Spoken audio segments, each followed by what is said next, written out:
U.S. officials confirms 130 incidents of mysterious Havana syndrome brain. If we can flip it so people can see the article as well.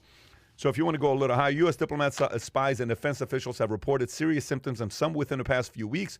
There are more than 330 incidents of unexplained brain injury known as Havana syndrome among U.S. diplomats, spies, and defense officials. Some of them within the past few weeks, it has been reported. The New York Times said 3 CIA officers had reported serious symptoms since December following overseas assignments requiring outpatient treatment at the Walter Reed Military Hospital in Washington. One episode was within the last 2 weeks. The reported number of cases is about 70 more than had previously been acknowledged. Mark Zed, who represents some former official afflicted by Havana syndrome, said he had been contracted by more people who believed they had been affected by it. The numbers are definitely increasing. He said the U.S. officials confirmed that there are continue to be fresh cases under review that have cautioned that the publicity given to previous Havana syndrome cases. Okay, so go a little lower to see what else is down there. And anything down there, go a little lower. The evidence for microwave effects of the type of categorized as Havana syndrome is exceedingly weak. Roll for roll to foreign policy. No proponent of the idea has outlined how the weapon would actually work. No evidence has been offered that such a weapon has been developed by any nation. Extraordinary claims required extraordinary evidence, and no evidence has been offered to support the existence of this mysterious weapon. Okay, interesting. You think these weapons are being used, Tom? So there's 2 things in this article here. One is you've got a bunch of very professional people being examined at Walter Reed by some very good doctors that say something definitely happened to me. The second half of this article is the evidence for a microwave weapon is not there. So, okay, so maybe it's not a microwave weapon. But the point is there's something going on that is a different form of device or technology, or maybe it's just, remember the... Can I pull up the Fox News story? You had a couple guys in Russia that died when, KGB operatives just sprayed them with, plutonium that's atomized, and it gave them radiation sickness and killed them over time. So these folks are talking about Havana syndrome. I think there's people there that are really sick. I think it's not a coincidence that it happened at a government building. Is it a microwave weapon? I don't know, but these people got really, really sick, and I think there's advancing technologies out there in the spy community to kind of neutralize each other. Why is it called the Havana syndrome? Because it was at the U.S., was it the embassy outpost or the intelligence building? In Cuba? Havana? In Cuba. Havana's in Cuba, which is south of Key West. I've been there. Right, which is... You ever been? It was south of I've not been to Havana. Right. You stand corrected, sir. How far is Key West from... 90 miles. There you go. See? Welcome to Florida. Exactly. Took the picture. Republican and Democratic lawmakers are demanding answers about who is responsible for a growing consensus of experts believed are target attacks on U.S. diplomats. Kai, can you pay attention to pull that up, please? And national security officials using pulse microwave energy that many now believe was used as a weapon to harm American citizens. In December 2017, I made, which now is kind of the fateful trip to Moscow, explained Mark, a 26-year-old veteran of the CIA who was forced to retire as a CIA's official for clandestine operations in Europe after suffering a mysterious traumatic brain injury and debilitating side effects following a trip to Moscow in 2017. Go a little lower to see what else he says. Keep going, keep going. I woke up in the middle of the night with an incredible case of vertigo of what is that? How do you pronounce that, Tom? Tinnitus. Tinnitus. Which is ringing in the ears. Which is ringing in the ears. I was falling over. I was nauseated. There was no mistake that something really, really terrifying happened that night in Moscow. I had been in Afghanistan. I spent some time in Iraq. This was the most terrifying experience of my life, okay? And then go up, see if he says anything else as you go lower. The sea evidence was a Marriott New York Hotel Embassy when he was attacked. This case of some of the symptoms described by 40 diplomats in Havana serving at the U.S. Embassy and dozens of U.S. diplomats serving in China who in 2016 began experiencing extreme vertigo and nausea, sometimes followed by a loud piercing sound that experts now believe was the result of directed radio frequency energy in the form of microwave. Huh. And by the way, this is not a Republican thing or a Democratic thing. Both CNN and Fox were talking about it, and both Democrats and Republicans are saying, can we look into this? I think there's 3 main points here, just to break this down. Number 1, is Russia shady? Yes. Number 2, does Russia do things to poison people and do Havana-like syndrome episodes? Yes. Number 3, I remember in the 80s, my mom would say, don't stand in front of the microwave. Boom. That's the final thing. Maybe you shouldn't stand in front of the microwave. I don't know how this is happening, but you put your cup of coffee in there, you keep it moving, you show, like for instance, they're all mounted above your oven, conveniently close to your head. Our friend Caroline just warmed up this tea. I don't know. I'm not feeling so good right now, but hopefully we're all right. Maybe she did a service. But I think isn't the point here? Russia does some shady ass shit, and everything, anything. Is that what like the this? SAS stands for? Yeah, exactly.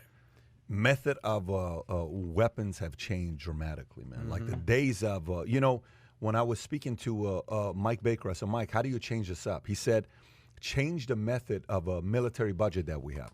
We're spending too much money on weapons that you're not going to use for war. You're just not going to use for war. We have to spend more money of our budget. Say $1 trillion of our budget needs to be spent towards like bio-warfare intelligence, learning about these types of attacks that are happening, the cyber warfare. We're not prepared for that. That's kind of what he was talking about. So I don't know. It makes you like really maybe think fund about a lab in Wuhan that could work on a virus. It could be. Oh, you see what he did there? Okay, Tom, See you what he just did went to you said you just 11 minutes ago said conspiracy JFK, and you went to a different direction, and then you just dropped something like that. You went to No, Wuhan. no, it is conspiracy. But the point is, Have you been to Wuhan?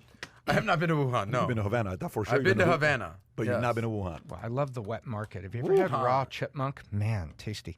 The the point is, let's assume there's no lab in Wuhan and nothing like there. But the point is, do you think governments have labs that are experimenting with biological agents that could debilitate armies or populations? Do you think U.S. Yes, does? I think they better. all do. I think everybody is. I think they're all playing in these new realms, exactly what Pat says. Another aircraft carrier, another battleship, another, nuclear rocket that's not going to be launched. Oh, God, we hope. But then what are they doing on the other side? How do you handle big populations? Poisons, biological agents, interference with power grids. I mean, and that's the other thing. What are they investing in? They're investing in things that don't make people sick, but they're looking at things, how do we hack in and shut down power grids? And like somebody has hacked in and shut down part of a gasoline operation system that disrupted part of the East Coast of the United States for energy transport. Yep. That's real. I think you hit the nail on the head, Pat, that, things have changed, so warfare will need to change. Rather than tanks, maybe you need microwaves or biological warfare. Things have changed significantly since you were in the Army, yeah? Dramatically. Oh, yeah, dramatically. I think, one, investing, what direction you make your investments in, but also realizing that as you get bigger, you may not even know, like a 17-year-old hacker may be an enemy of yours. It's who you offend right now, man. You got to be so careful with who you offend right now. There are so many. You may be a 40-year-old guy who's done well for yourself financially. You could offend the wrong person that knows certain ways to hack into certain things and makes your life a living hell. It's a complete different ballgame today. I agree. So it's not just Russia or China. The war many people may be playing is a different war than the government may be playing. It's a complete different game today. Well, Very different game being played today. With that being said, it's like let me put it to you this way. Say you know how to do jiu-jitsu and boxing, MMA. We go in a street fight. You can 99.9% of people. They go out. A guy comes up to you at the bar, pushes you, punches you in the face. You drop him, and next thing you know, he's on the floor crying, and you take out 3 of his friends. That makes good for a good video, goes viral on YouTube, takes off, right? But say you do that to an 18-year-old kid, and you talk trash to him, and you're the UFC MMA guy. You know how to fight. That guy ends up following you. He finds out who you are. He finds details about you. And he makes your life a living hell, and you're wondering what the hell happened. The UFC, the jiu-jitsu stuff doesn't matter today. Just like tanks, weapons, M16s, these things don't matter with today's war. It's just the reality of it. Wow. It's a very low-key China method of attacking versus the look how powerful we are attacking. It's very different. Dana White would be very upset to hear that. It's just the truth, though. Yeah. It's very. But here's the thing: who the hell is going to buy pay-per-view of 2 hackers going at it against each other? And now, 17-year-old from Toledo is. Well, Pat, you should apologize to the hackers right now. I'd like, on behalf of the Soy Boy community, hackers. No, you're right. You're right. Don't target us. We're nice people. Check this out. We have your best interest in mind. Going back to what I was talking about, Charlie Wilson's war. They figured out one thing. The Afghans did not have better technology than the Russians did. But they figured out one thing. If we could give them basic Stinger, and all Stinger is simple little, missiles. You might call it a bazooka, but it was just a missile. And it shot down helicopters and airplanes. So it was not huge, secret, super Star Wars spy tech. It was just, let's just give them an ability to hide behind the rocks, because they didn't march around in big groups or big battalions like the Russians did. So 5 Afghans could be behind a rock and knock down a helicopter. And that's how they eventually chased Russia out of it. It was low tech and it was asymmetrical. You fight this way, we fight this way. So it's asymmetrical.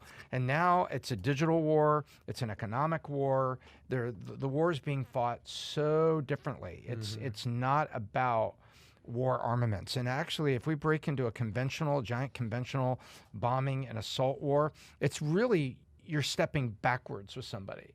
That's not the way the next war will be fought if it happens to be China I or don't Russia. disagree. By the way, Caleb Box. Maybe with That's Iran, my guy. Maybe What's Iran up with and Caleb Iraq. He Box? just gave $50 and he said, if Yeah. there's another atom in the galaxy, we are all doomed. That's for Oh, sure. Caleb. Yeah, he said that about you. Okay. All right. Caleb took a shot. I'll remember at that, Caleb. Okay, so next conversation, next topic is, yes. We can't hear you, buddy. Turn on. That's Kai's buddy, by the way. Yeah. Not Caleb. One thing that I think is Activate interesting as well Kai. is war now, it's not nations against nations. It could be one rogue Osama bin Laden versus a country or this and that and the other.